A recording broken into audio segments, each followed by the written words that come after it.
ओम श्री हनुमते नमः। आप सभी का हमारे YouTube चैनल पर हार्दिक स्वागत है। आज मंगलवार को आइए सुने हनुमान जी की पौराणिक कथा। कथा के अनुसार एक समय की बात है, एक नगर में एक वृद्धा रहती थी। उसका एक ही पुत्र था। वृद्धा की हनुमान जी पर गहरी आस्था थी। वह प्रत्येक मंगलवार को नियम पूर्वक व्रत रखकर हनुमान जी की आराधना करती थी। एक बार हनुमान जी ने अपनी भक्तिनी उस वृद्ध महिला की श्रद्धा का परीक्षण करने का विचार किया। हनुमान जी साधु का वेश धारण कर वृद्धा के घर गए और पुकारने लगे, है कोई हनुमान भक्त जो हमारी इच्छा पूर्ण करे। आवाज उस वृद्धा के कान में पड़ी। पुकार सुन वृद्धा जल्दी से बाहर आई और साधु को प्रणाम कर बोली, आज्ञा महाराज। हनुमान वेशधारी साधु बोले, मैं भूखा हूँ, भोजन करूँगा, तुम थोड़ी सी जमीन लीप दो। वृद्धा दुविधा में पड़ गई। अंततः हाथ जोड़कर बोली, महाराज, लीपने और मिट्टी खोदने के अतिरिक्त आप कोई दूसरी आज्ञा दें, मैं अवश्य पूर्ण करूँगी। साधु ने 3 बार प्रतिज्ञा कराने के पश्चात कहा, तू अपने बेटे को बुला, मैं उसकी पीठ पर आग जलाकर भोजन बनाऊंगा। ये सुनकर वृद्धा घबरा गई, परंतु वह प्रतिज्ञाबद्ध थी। उसने अपने पुत्र को बुलाकर साधु को सौंप दिया। साधु वेशधारी हनुमान जी ने वृद्धा के हाथों से ही उसके पुत्र को पेट के बल लिटवाया और उसकी पीठ पर आग जलवाई। आग जलाकर दुखी मन से वृद्धा अपने घर में चली गई। इधर भोजन बनाकर साधु ने वृद्धा को बुलाकर कहा, उनका भोजन बन गया है, तुम अपने पुत्र को पुकारो ताकि वह भी आकर भोग लगा ले। इस पर वृद्धा बोली, उसका नाम लेकर मुझे और कष्ट ना दें। लेकिन जब साधु महाराज नहीं माने तो वृद्धा ने अपने पुत्र को आवाज़ लगाई। वह अपनी माँ के पास आ गया। अपने पुत्र को जीवित देख वृद्धा को बहुत आश्चर्य हुआ और वह साधु के चरणों में गिर पड़ी। तब हनुमान जी अपने वास्तविक रूप में प्रकट हुए और वृद्धा को भक्ति का आशीर्वाद दिया तो प्रेम से बोले, शंकर भगवान की जय हो, बजरंग बली की जय हो। आइए सुने मंगलवार व्रत की पौराणिक कथा। एक बार नैमिषारण्य तीर्थ में 80,000 मुनि एकत्र होकर पुराणों के ज्ञाता श्री सूत जी से पूछने लगे, हे महामुने, आपने हमें अनेक पुराणों की कथाएं सुनाई हैं। अब कृपा करके हमें ऐसा व्रत और कथा बताएं जिसके करने से संतान की प्राप्ति हो तथा मनुष्यों को रोग, शोक, अग्नि, सर्व दुख आदि का भय दूर हो, क्योंकि कलयुग में सभी जीवों की आयु बहुत कम है। फिर इस पर उन्हें रोग चिंता के कष्ट लगे रहेंगे तो फिर वह श्रीहरि के चरणों में अपना ध्यान कैसे लगा सकेंगे। श्री सूत जी बोले, हे मुनियों, आपने लोक कल्याण के लिए बहुत ही उत्तम बात पूछी है। एक बार युधिष्ठिर ने भगवान श्री कृष्ण से लोक कल्याण के लिए यही प्रश्न किया था। भगवान श्री कृष्ण और युधिष्ठिर का संवाद तुम्हारे सामने कहता हूँ, ध्यान देकर सुनो। एक समय पांडवों की सभा में श्री कृष्ण जी बैठे हुए थे। तब युधिष्ठिर ने भगवान श्री कृष्ण से प्रश्न किया, हे प्रभु नंद नंद गोविंद, आपने मेरे लिए अनेकों कथाएं सुनाई हैं। आज आप कृपा करके ऐसा व्रत या कथा सुनाएं जिसके करने से मनुष्य को रोग चिंता का भय समाप्त हो और उसको पुत्र की प्राप्ति हो। हे प्रभु, बिना पुत्र के जीवन व्यर्थ है। पुत्र के बिना मनुष्य नरकगामी होता है। पुत्र के बिना मनुष्य पितृ ऋण से छुटकारा नहीं पा सकता और न ही उसका पुन्नग नामक नरक से उद्धार हो सकता है। अतः पुत्रदायक व्रत बतलाएं। श्री कृष्ण भगवान बोले, हे राजन, मैं एक प्राचीन इतिहास सुनाता हूँ, आप उसे ध्यान पूर्वक सुनो। कुंडलपुर नामक एक नगर था। उसमें नंदा नामक एक ब्राह्मण रहता था। भगवान की कृपा से उसके पास सब कुछ था, फिर भी वह दुखी था। इसका कारण ये था कि ब्राह्मण की स्त्री सुनंदा की कोई संतान न थी। सुनंदा पतिव्रता थी, भक्तिपूर्वक श्री हनुमान जी की आराधना करती थी। मंगलवार के दिन व्रत करके अंत में भोजन बनाकर हनुमान जी का भोग लगाने के बाद स्वयं भोजन करती थी। एक बार मंगलवार के दिन ब्राह्मणी गृह कार्य की अधिकता के कारण हनुमान जी को भोग न लगा सकी, तो इस पर उसे बहुत दुख हुआ।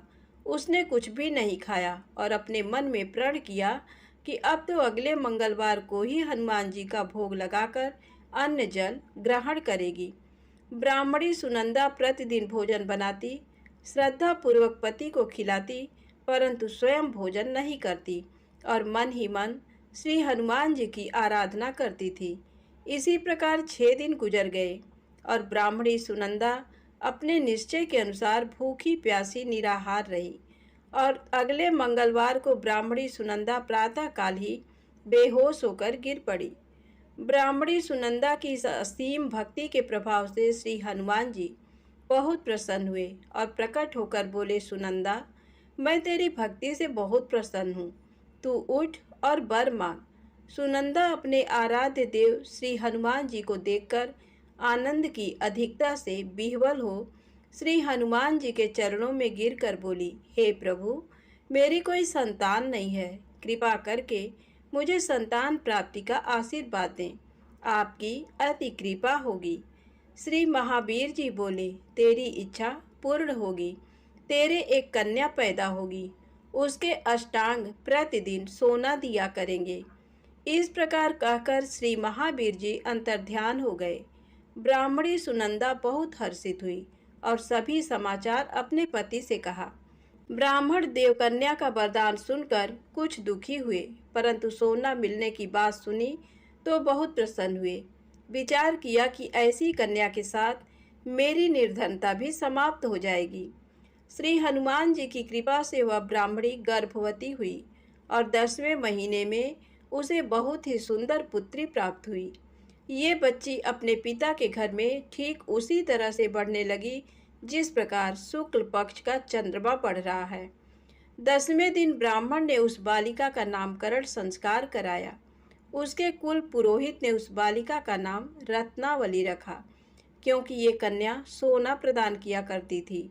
इस कन्या ने पूर्व जन्म में बड़े ही विधान से मंगल देव का व्रत किया था। रत्नावली का अष्टांग बहुत सा सोना देता था। उस सोने से नंदा ब्राह्मण बहुत ही धनवान हो गया। अब ब्राह्मणी भी बहुत अभिमान करने लगी थी। समय बीतता रहा। अब रत्नावली 10 वर्ष की हो चुकी थी।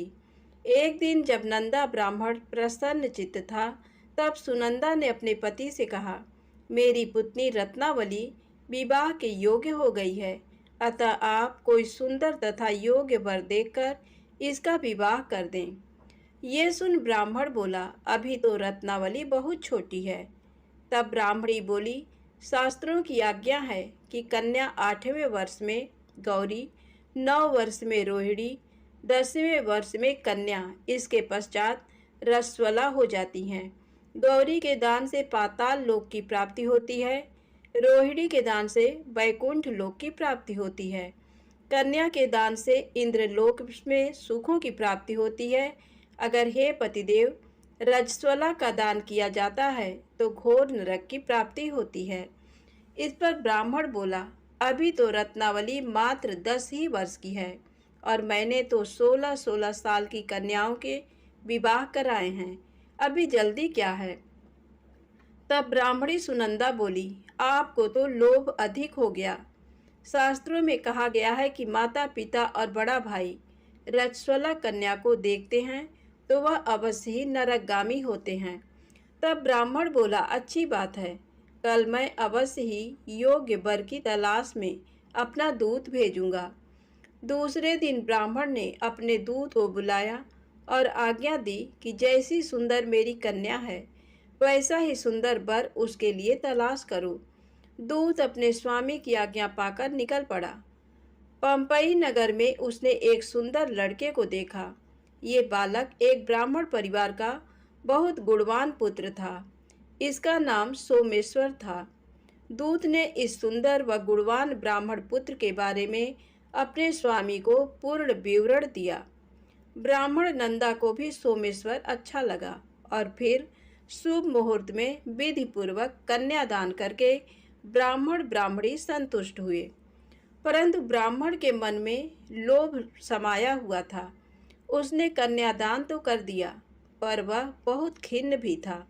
उसने विचार किया कि रत्नावली तो अब चली जाएगी और मुझे इससे जो सोना मिलता था वह अब नहीं मिलेगा।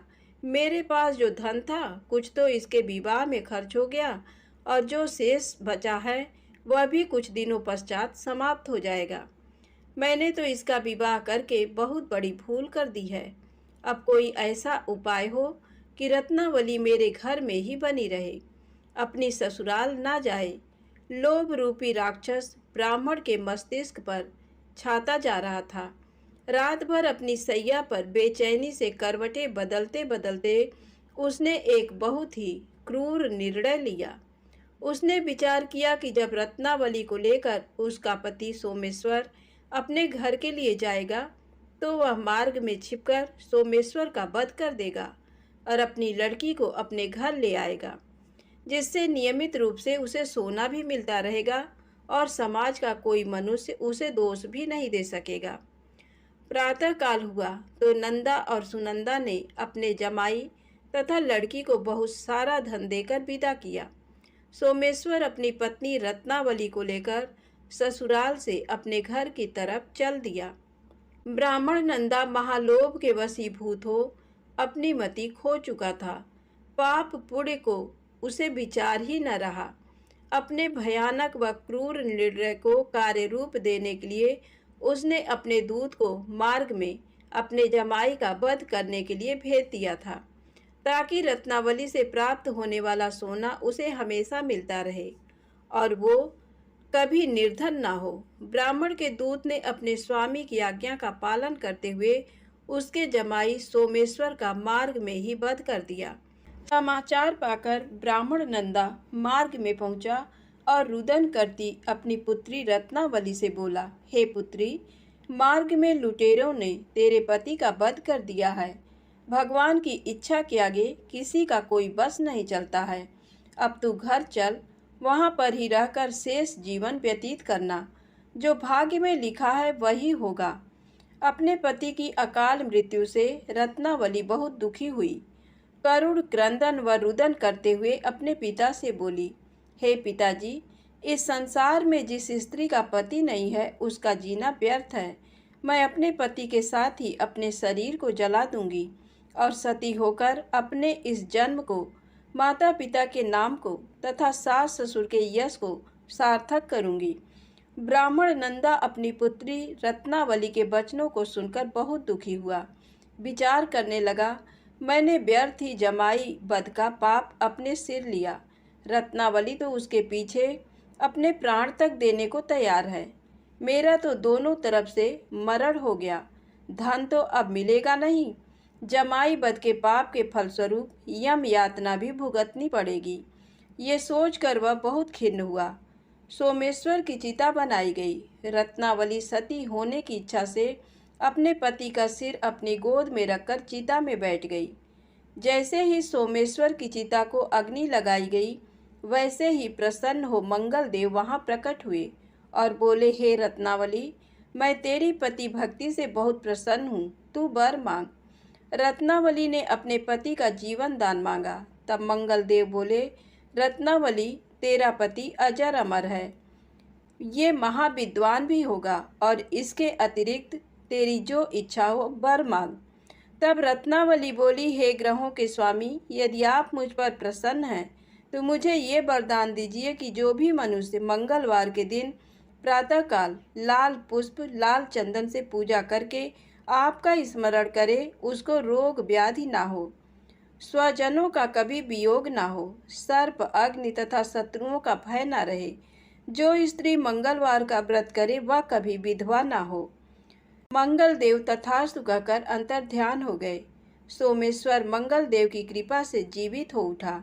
रत्नावली अपने पति को पुनः प्राप्त कर बहुत प्रसन्न हुई और मंगल देव का व्रत प्रत्येक मंगलवार को करके व्रतराज और मंगल देव की कृपा से इस लोक में सुख ऐश्वर्य को भोगते हुए अंत में अपने पति के साथ स्वर्ग लोक को गई। प्रेम से बोले हनुमान जी महाराज की जय हो। आइए सुने राम नाम की महिमा।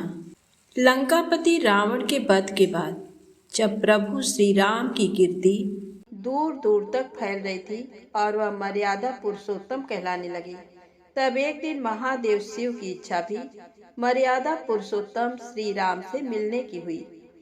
पार्वती जी को संग लेकर महादेव कैलाश पर्वत से उतरकर अयोध्या नगरी के रास्ते पर चल पड़े। भगवान शिव और मां पार्वती को अयोध्या आया देखकर राम जी बहुत खुश हुए। माता जानकी ने उनका उचित आदर सत्कार किया और स्वयं भोजन बनाने के लिए रसोई में चली गई। इस बीच भगवान शिव ने श्री राम जी से पूछा, आपके सेवक हनुमान जी दिखाई नहीं पड़ रहे हैं? श्री राम बोले, वे बगीचे में हैं। शिव जी ने श्री राम जी से बगीचे में जाने की अनुमति मांगी और पार्वती जी का हाथ थामकर बगीचे में आ गए। बगीचे की खूबसूरती देखकर उनका मन मोहित हो गया। आम के एक घने वृक्ष के नीचे हनुमान जी दीन दुनिया से बेखबर गहरी नींद में सोए थे। एक लय में खर्राटों से राम नाम की ध्वनि उठ रही थी। चकित होकर शिवजी और माता पार्वती एक दूसरे की ओर देखने लगे। माता पार्वती मुस्कुरा उठी और वृक्ष की डालियों की ओर इशारा किया। राम नाम सुनकर पेड़ की डालियां भी झूमने लगी थीं और इनके बीच से भी राम नाम उच्चारित हो रहा था। शिवजी इस राम नाम की धुन में मस्त मगन होकर खुद भी राम राम कहकर नाचने लगे। माता पार्वती जी ने भी अपने पति का अनुसरण किया और अपने कोमल पैर थिरकाने लगी। शिव जी और माता पार्वती जी के नृत्य में ऐसी झनकार उठी कि स्वर्ग लोक के देवता गण भी आकर्षित होकर बगीचे में आ गए और राम नाम की धुन में सभी मस्त हो गए। माता जानकी भोजन तैयार करके प्रतीक्षारत थी, परंतु संध्या घिरने तक भी अतिथि नहीं पधारे। तब अपने देवर लक्ष्मण जी को बगीचे में भेजा। लक्ष्मण जी तो स्वयं को श्री राम का सेवक ही मानते थे, अतः बगीचे में आकर जब उन्होंने धरती पर स्वर्ग का नजारा देखा तो खुद भी राम नाम की धुन में झूम उठे। महल में माता जानकी परेशान हो रही थी कि अभी तक भोजन ग्रहण करने कोई भी क्यों नहीं आया। तब उन्होंने श्री राम जी से कहा, भोजन ठंडा हो रहा है, चलिए हम ही जाकर बगीचे में से सभी को ले आए। जब राम जी बगीचे में गए तो वहाँ राम नाम की धूम मची हुई थी। हनुमान जी गहरी नींद में सोए हुए थे और उनके खर्राटों से अभी तक राम नाम निकल रहा था। श्री राम भाव विह्वल हो उठे। राम जी ने हनुमान जी को नींद से जगाया और प्रेम से उनकी तरफ निहारने लगे। हनुमान जी प्रभु को आया देख शीघ्रता से उठ खड़े हुए। नृत्य की समा भंग हो गई। शिव जी खुले कंठ से हनुमान जी की राम भक्ति की सराहना करने लगे। हनुमान जी सकुचाए लेकिन मन ही मन खुश हो रहे थे। श्री सिया राम ने भोजन करने का आग्रह भगवान शिव जी से किया। सभी लोग महल में भोजन करने के लिए चल पड़े। माता जानकी भोजन परोसने लगी। हनुमान जी को भी श्री राम जी ने पंक्ति में बैठने का आदेश दिया। हनुमान जी बैठ तो गए, परंतु आदत ऐसी थी कि राम जी के भोजन करने के उपरांत ही सभी लोग भोजन करते थे। आज श्री राम के आदेश से पहले भोजन करना पड़ रहा था। माता जानकी हनुमान जी को भोजन परोसती जा रही थी, पर हनुमान जी का पेट ही नहीं भर रहा था। सीता जी कुछ समय तक तो उन्हें भोजन परोसती रहीं, फिर समझ गईं इस तरह तो हनुमान जी का पेट नहीं भरेगा। उन्होंने तुलसी के एक पत्ते पर राम नाम लिखा और भोजन के साथ हनुमान जी को परोस दिया। तुलसी पत्र खाते ही हनुमान जी को संतुष्टि मिली और वह भोजन खाकर उठ खड़े हुए। भगवान शिव शंकर ने प्रसन्न होकर हनुमान जी को आशीर्वाद दिया कि आपकी राम भक्ति युगों युगों तक याद की जाएगी और आप संकट मोचन कहलाएंगे। तो प्रेम से बोलें, शंकर जी भगवान की जय हो। संकट मोचन हनुमान जी की जय हो। अब आइए सुने राम नाम महिमा की दूसरी कहानी। महादेव जी को एक बार बिना कारण के किसी को प्रणाम करते देखकर पार्वती जी ने पूछा, आप किसको प्रणाम करते रहते हैं? शिव जी पार्वती जी से कहते हैं कि हे देवी, जो व्यक्ति एक बार राम कहता है उसे मैं 3 बार प्रणाम करता हूँ। पार्वती जी ने एक बार शिव जी से पूछा, आप स्मशान में क्यों जाते हैं और ये चिता की भस्म शरीर पर क्यों लगाते हैं? उसी समय शिव जी पार्वती जी को शमशान ले गए। वहां एक शव अंतिम संस्कार के लिए लाया गया। लोग राम नाम सत्य है कहते हुए शव को ला रहे थे। शिव जी ने कहा कि देखो पार्वती, इस शमशान की ओर जब लोग आते हैं तो राम नाम का स्मरण करते हुए आते हैं और इस शव के निमित्त से कई लोगों के मुख से मेरा अति प्रिय दिव्य राम नाम निकलता है।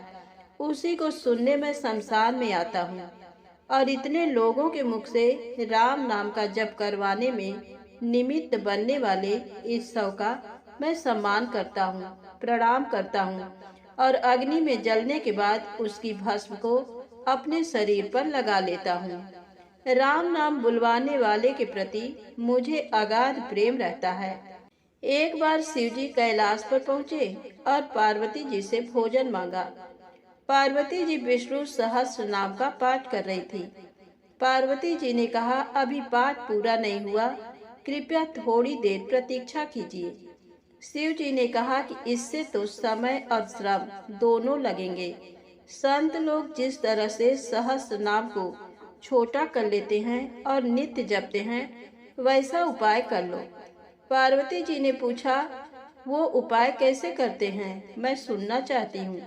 तब शिव जी ने बताया, केवल एक बार राम कह लो, तुम्हें सहस्त्र नाम भगवान के 1000 नाम लेने का फल मिल जाएगा। एक राम नाम 1000 दिव्य नामों के समान है। पार्वती जी ने वैसा ही किया। भगवान बोले, श्री राम राम रामेति रमे रामे मनोरमे सहस्र नाम तत्तुल्यम राम नाम वरानने। ये राम नाम सभी आपदाओं को हरने वाला, सभी संपदाओं को देने वाला दाता है। सारे संसार को विश्राम शांति प्रदान करने वाला है। इसीलिए मैं इसे बार बार प्रणाम करता हूँ। भवसागर के सभी समस्याओं और दुख के बीजों को भूंज के रख देने वाला, समूल नष्ट कर देने वाला, सुख संपत्तियों को अर्जित करने वाला, यमदूतों को भगाने वाला केवल राम नाम का गर्जन जप है। प्रयास पूर्वक स्वयं भी राम नाम जपते रहना चाहिए और दूसरों को भी प्रेरित करके राम नाम जपवाना चाहिए। इससे अपना और दूसरों का तुरंत कल्याण हो जाता है। यही सबसे सुलभ और अचूक उपाय है। इसीलिए हमारे देश में प्रणाम राम राम कहकर किया जाता है। अब आइए सुने बिल्व वृक्ष की महिमा। एक बार नारद जी ने भगवान भोलेनाथ की स्तुति कर पूछा, प्रभु, आपको प्रसन्न करने के लिए सबसे उत्तम और सुलभ साधन क्या है? हे त्रिलोकीनाथ, आप तो निर्विकार और निष्काम हैं। आप सहज ही प्रसन्न हो जाते हैं। फिर भी मेरी जानने की इच्छा है कि आपको क्या प्रिय है। शिव जी बोले, नारद जी, वैसे तो मुझे भक्त के भाव सबसे प्रिय हैं। फिर भी आपने पूछा है तो बताता हूँ। मुझे जल के साथ साथ बिल्व पत्र बहुत प्रिय हैं। जो अखंड बिल्व पत्र मुझे श्रद्धा से अर्पित करते हैं, मैं उन्हें अपने लोक में स्थान देता हूँ। नारद जी भगवान शंकर और माता पार्वती की वंदना कर अपने लोक को चले गए। उनके जाने के पश्चात पार्वती जी ने शिव जी से पूछा, हे प्रभु, मेरी ये जानने की बड़ी उत्कट इच्छा हो रही है कि आपको बिल्व पत्र इतने प्रिय क्यों हैं। कृपा करके मेरी जिज्ञासा शांत करें। शिव जी बोले, हे शिवे, बिल्व के पत्ते मेरी जटा के समान हैं। उसका त्रिपत्र यानी 3 पत्ते ऋग्वेद, यजुर्वेद और सामवेद हैं। शाखाएं समस्त शास्त्र का स्वरूप हैं। बिल्व वृक्ष को आप पृथ्वी का कल्प वृक्ष समझें, जो ब्रह्मा विष्णु शिव स्वरूप हैं। स्वयं महालक्ष्मी ने शैल पर्वत पर बिल्व वृक्ष रूप में जन्म लिया था। ये सुनकर पार्वती जी कौतूहल में पड़ गईं। उन्होंने पूछा, देवी लक्ष्मी ने आखिर बिल्व वृक्ष का रूप क्यों लिया? आप ये कथा विस्तार से कहें। तब भोलेनाथ ने देवी पार्वती को कथा सुनानी शुरू की। हे देवी, सतयुग में ज्योति रूप में मेरे अंश का रामेश्वर लिंग था। ब्रह्मा आदि देवों ने उसका विधिवत पूजन अर्चन किया था। फलतः मेरे अनुग्रह से वाग देवी सबकी प्रिया हो गईं। वे भगवान विष्णु को सतत प्रिय हो गईं। मेरे प्रभाव से भगवान केशव के मन में वाग देवी के लिए जितनी प्रीति हुई वह स्वयं लक्ष्मी को नहीं भाई। अतः लक्ष्मी देवी चिंतित और रुष्ट होकर परम उत्तम श्रीशैल पर्वत पर चली गई।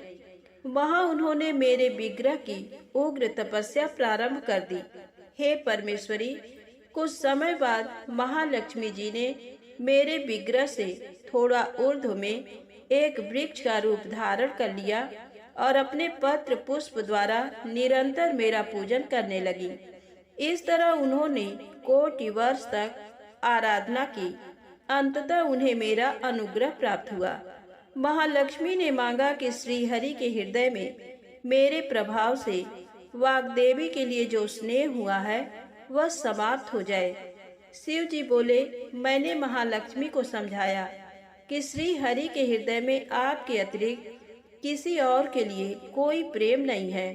वाग्देवी के प्रति तो उनकी श्रद्धा है। ये सुनकर श्री लक्ष्मी जी प्रसन्न हो गईं और पुनः श्री विष्णु के हृदय में स्थित होकर निरंतर उनके साथ विहार करने लगी। हे पार्वती, महालक्ष्मी के हृदय का एक बड़ा विकार इस प्रकार दूर हुआ था। इस कारण हरिप्रिया उसी वृक्ष रूप में सर्वदा अतिशय भक्ति से भरकर यत्न पूर्वक मेरी पूजा करने लगी। बिल्व इस कारण मुझे बहुत प्रिय है और मैं बिल्व वृक्ष का आश्रय लेकर रहता हूँ। बिल्व वृक्ष को सदा सर्व तीर्थमय एवं सर्व देवमय मानना चाहिए, इसमें तनिक भी संदेह नहीं है। बिल्व पत्र, बिल्व फूल, बिल्व वृक्ष अथवा बिल्व काष्ठ के चंदन से जो मेरा पूजन करता है वह भक्त मेरा प्रिय है। बिल्व वृक्ष को शिव के समान ही समझो, वह मेरा शरीर है। जो बिल्व पर चंदन से मेरा नाम अंकित करके मुझे अर्पण करता है, मैं उसे सभी पापों से मुक्त करके अपने लोक में स्थान देता हूँ। उस व्यक्ति को स्वयं लक्ष्मी जी भी नमस्कार करती हैं।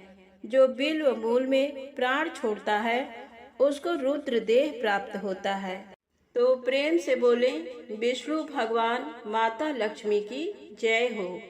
शंकर भगवान माँ गौरी माता की जय हो।